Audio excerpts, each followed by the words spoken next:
저는 제주문화중개소 홍민나라고 합니다. 양선우입니다.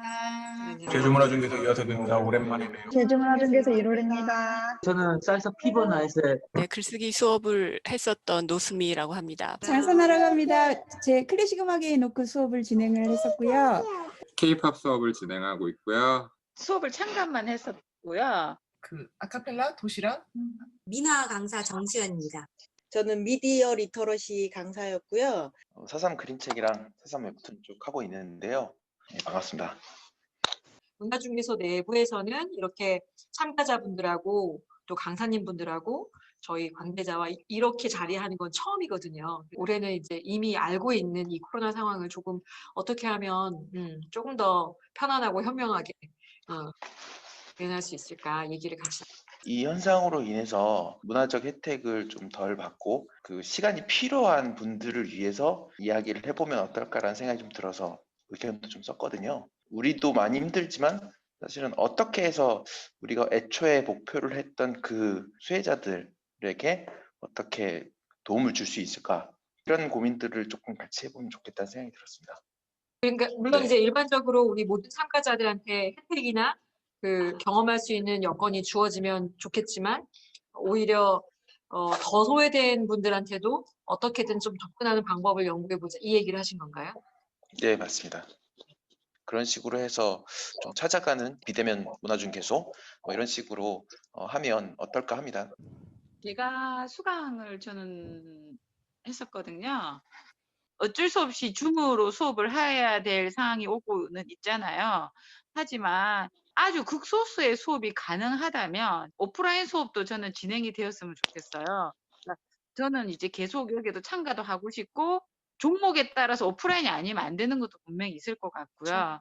그런 것도 조금 한번 방안을 좀 마련해 주시면 너무 감사할 것 같습니다. 저희도 지금 온라인이나 실시간이나 그런 방식으로 하는 강의가 완전한 최우선은 아니라고 생각하고 아주 열악한 상황에서 사실은 온라인으로 어쩔 수 없이 가야 할 때 상시가 아니라 일부 전환을 한다랄지 그런 정도로 생각을 하고 있어요. 지역균형 발전 차원이기도 하고. 지금 계속 코로나가 이렇게 갈 경우에 저희들도 뭔가 유튜브나 라이브 방송 같은 거를 시도는 해야 하지 않을까, 그 생각은 들거든요. 그게 맥이 빠지더라고요. 수업을 잘 하다가 또 뭐가 어디에서 사우나에서 터지든 어디에 터지면 그 수업이 끊기는 자체에서 또 강사뿐만 아니라 학생들도 마찬가지 이게 맥이 빠져가지고 저희들은 지금 다 초짜고 올리는 것도 잘 모르고 하지만 올려주고 가르쳐주는 그런 주최 측에서 좀 강사들한테 모여가지고 한번 강의를 한번 해줘서 문화중개소에서 가르쳐주는 유튜브 강습해서 강사들하고 다 모여가지고 강사들이 또 영상을 찍어서 자기가 또 올리는 시스템을 또 만들면 또 하나의 또 전파력이 좀 있지 않을까. 모든 강습이 끊기지 않고 그냥 다 이렇게 쭉 갔으면 하는 바람입니다. 네. 그 교육 자체를 온라인이 가능한 교육과 온라인 교육과 그다음에 오프라인 교육을 좀 구분해서, 그러니까 한 강좌의 병행이 아니라 이거는 온라인 수업용, 그다음에 오프라인 수업용, 이런 식으로 약간 구분해서 문화중개소의 전체적인 교육 강좌가 쉬지는 않는다. 저도 많이 공감합니다. 저도 이제 아까 온라인 얘기만 했었는데 상황에 따라 적절하게 온라인, 오프라인 그렇게 같이 하는 게 상황이 이제 그전에 끊겼잖아요, 아예.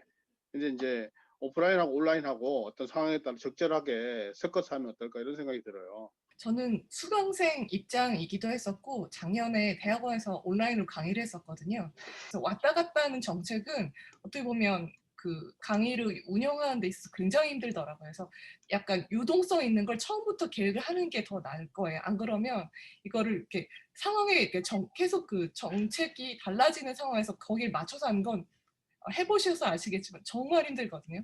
수업 자체 운영하기도 힘들고 그다음에 수강생이 일정을 맞추기도 꽤 힘들고 해서 안정적인 설계는 해놓고 그 위에서 진행을 하시면 좋을 것 같고.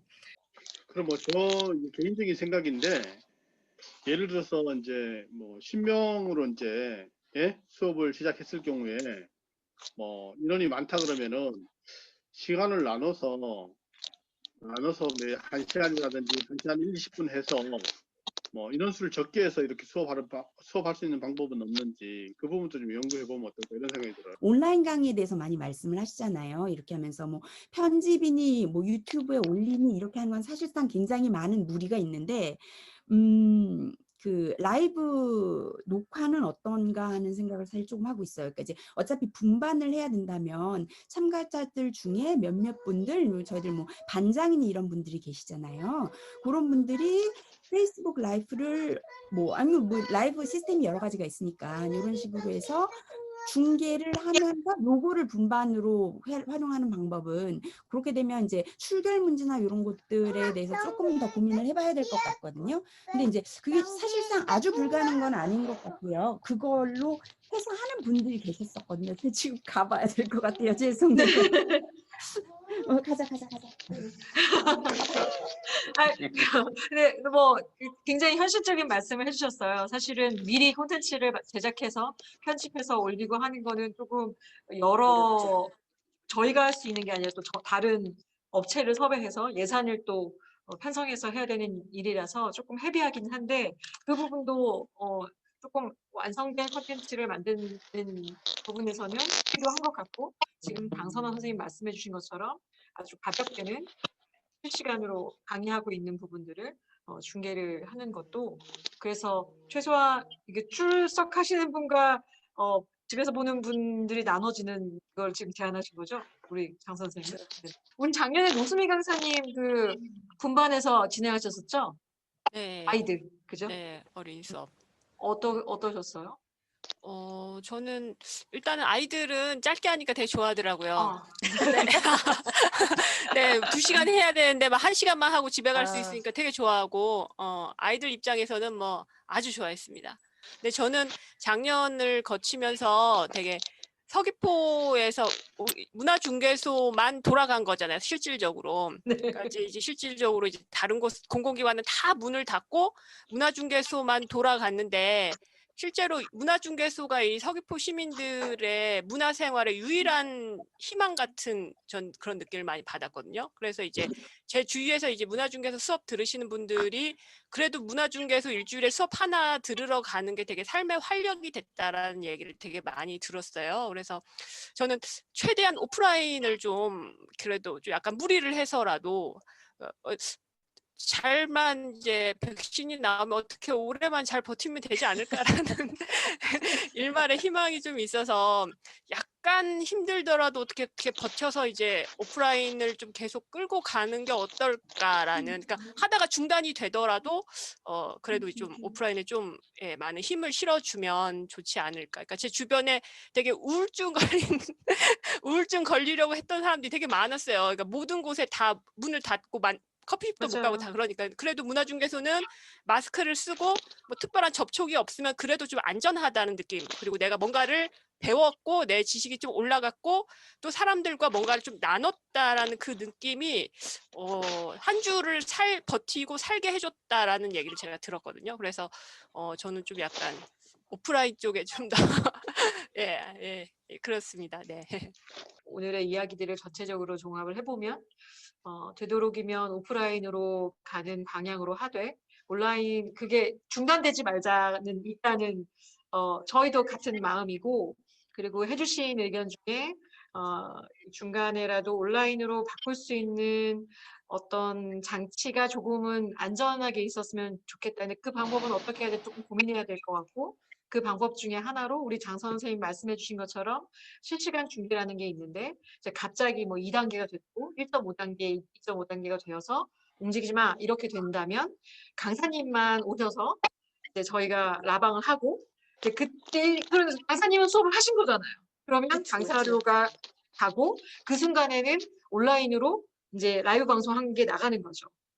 그렇게 되면 우리 주연쌤 말씀하신 것도 그렇고 이제 멈추지 않고 갈 수 있는 상황이 되는 거고, 되도록이면 오프라인을 지향하되 그렇게 온라인 상으로도 어떻게 하면 더 좋을까 조금 고민해 보면 조금 더 쉽게 편하게 할 수 있는 방법을 좀 고민해야 될 것 같고 또 강사님들뿐만 아니라 일반 우리 참가자분들도 일반 일부 시민분들도 그 콘텐츠 만드는 것들은 되게 지금 절실하니까 그런 부분들에 대한 특강도 이제 그런 강의가 안 들어왔다면 교원서 중에 특강도 조금 마련해 보는 방법으로 그렇게 오늘의 회의의 내용들을 정리했습니다. 뭐 덧붙이실 말씀 있으세요? 예. 지난 강의할 때 콜라보레이션 그 기획 강의 참여했거든요. 저는 그거 되게 좋았어요. 그쵸. 부족한 부분도 알게 되고 다른 강사님과 같이 콜라보를 하는 게 정말 너무 좋아서 올해 혹시 뭐 콜라보 계획이 어떤지. 제가 말씀드리긴 좀 뭐하지만 중개소도 사실은 5년 단위이기 때문에 이쯤엔 성과를 좀 내면 좋겠다 싶은 생각이 괜히 제가 드는 거예요. 네. 너무 주인의식을 가지고 계셨어요. 저도 스태프분들을 많이 뵙고 이렇게 했었으니까. 그러니까 그런 면에서 좀 이게 좀 지속성이 있는 그런 프로그램들을 좀 약간 더 선별을 해서 그리고 또 출석률도 많고 약간 호응도도 높고 이런 것들 좀 많이 활용했으면 좋겠다라는 생각도 들어요. 고생하십니다. 일단 지금 계획으로는 상반기가 거의 마무리되고 있을 때 하반기를 맞이해야 할 타이밍쯤에 다시 뭐 줌으로든 아니면 실제로 만나서든 이런 방식의 지금 우리 강사님들이 훨씬 더 많이 참여해 주셨고 하지만 또 우리 참가자분들 세 분 정도 참여해 주셨는데 세 분, 네 분 참여해 주셨는데 저는 되게 감사한 것 같아요. 그래서 저희끼리는 이 계획을 하면서 누가 오실까? 우리 시간 됐는데 왜 아무도 안 오시지? 우리 넷만 있는 거 아니야? 이런 이야기들을 했는데 다 같은 마음이었다라는 것이 되게 저희가 뭔가 앞으로 일을 진행하는데도 조금 힘이 될 것 같고 같은 고민들을 하고 있고 저희도 이러합니다라고 또 말씀을 드리면서 좀 대변하고 그간의 이제 마음고생 이런 방향이었습니다라고 설명하고 변명할 수 있는 시간이어서 저희는 조금 좀 숨통이 트이는 것 같아요. 그래서 이후에 줌으로든지 오프라인으로든지 다시 또 뵙기를 희망하고 그리고 아까 이야기해 주신 것들 저희가 조금 정리한 부분들은 어떻게 하면 구체화시킬 수 있는지 조금 더 고민해 보도록 하겠습니다. 네, 저녁 맛있게 드세요. 네. 고맙습니다. 안녕.